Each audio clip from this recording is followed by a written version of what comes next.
Hello, ఈరోజు పాలకూర పెరుగు పచ్చడి చేస్తానండి. పాలకూర కడిగేసుకుని ఇలా తరుక్కున్నాను, సన్నగానే ఇలా తరుక్కున్నాను. ఇప్పుడు దీంట్లో మనం వేయవలసినవి ఆవరుగు వేయాలి. కొంచెం ఆవాలు పెద్ద చెంచాడు తీసాను ఆవాలు, అంటే దీన్ని బట్టే మనం తీసుకోవాలి. కొబ్బరి ముక్కలు, ఈ కొబ్బరి ముక్కలు, ఈ మిరపకాయలు ఇవి వేసి మనం మెత్తగా మిక్సీ పట్టుకోవాలి. ఇది ముందు ఉడికించుకోవాలి. సాల్ట్ వేసి సరిపోతుంది, తడి మనము నీళ్ళు వేయకూడదు. సాల్ట్ వేస్తే సరిపోతుంది. మూత పెట్టేసరికి స్లోలోనే మెత్తగా అయిపోతుంది. ఇది సాల్ట్ వేస్తాను. ఇలా వేసి వేడెక్కాక స్లోలో పెట్టుకుంటే సరిపోతుంది. 10 నిమిషాల్లో వేగిపోతుంది కూర. సాల్ట్ దానికి అంటే మనం పెరుగులో కలుపుతాం కదా, కొంచెం ఎక్కువైనా దీంట్లో పర్వాలేదు, వేసుకుంటే సరిపోతుంది చిటికుడు. ఇది మనం కింద మీద నుంచి కలిపేసుకుంటే పక్కకి ఇలాగా మూత పెట్టేసరికి మెత్తగా అయిపోతున్నాయి. ఇలా వాటర్ వచ్చింది సారా, సాల్ట్ అయ్యేసరికి నేను వాటర్ పోయలేదు దీంట్లోనే. ఇలా కలుపుకుంటూ ఉండాలి మధ్య మధ్యలో. ఆ 10 నిమిషాలు వేసేకల్లా తగ్గిపోతుంది, వాటర్ పూర్తిగా పోతుంది, మెత్తగా అయిపోతుంది. ఇలా వేసాం కదా, వాటర్ వచ్చింది ముందు సాల్ట్ వేసి మూత పట్టేసరికి. ఇలా మెత్తగా కూడా అయిపోయింది, వాటర్ అంతా అయిపోయింది. ఇప్పుడు మనం ఆఫ్ చేసుకోవచ్చు పొయ్యి అంతా. పాలకూర కట్టేసాను సాగు. ఇప్పుడు మనం ఇలా వేసుకుంటాం, కొంచెం తడున్నా పర్వాలేదు, ఇలా వేసుకుంటే చల్లగా అయిపోతుంది.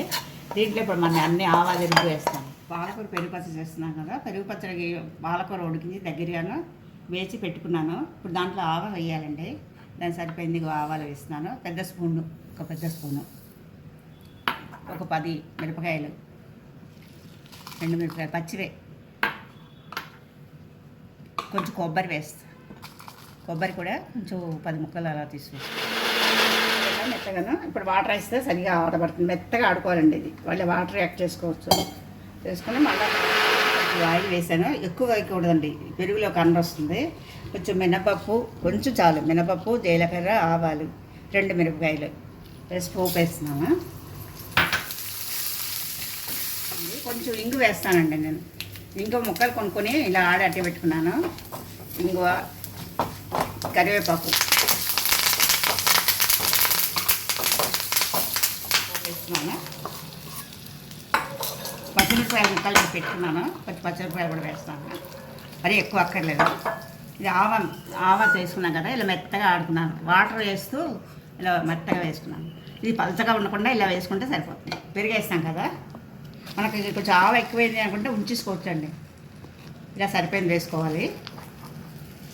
కొంచెం చల్లగా అయిపోయింది కదా, పెరిగేసి కలుపుతాను. సరే, గట్టిగా ఇలా పెరుగు తోడుకున్నాక పెరుగు వేసుకుని మనకి ఎలా కావస్తే అంత వేసుకోవచ్చు. పెరిగేస్తానండి.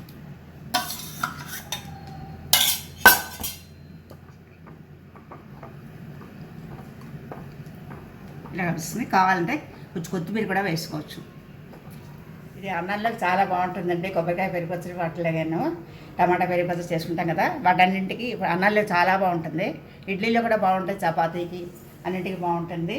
పాలకూర పెరుగు పచ్చడి మీరందరూ లైక్ చేయండి, ఇష్టపడండి అందరూ. చాలా చాలా బాగుంటుందండి.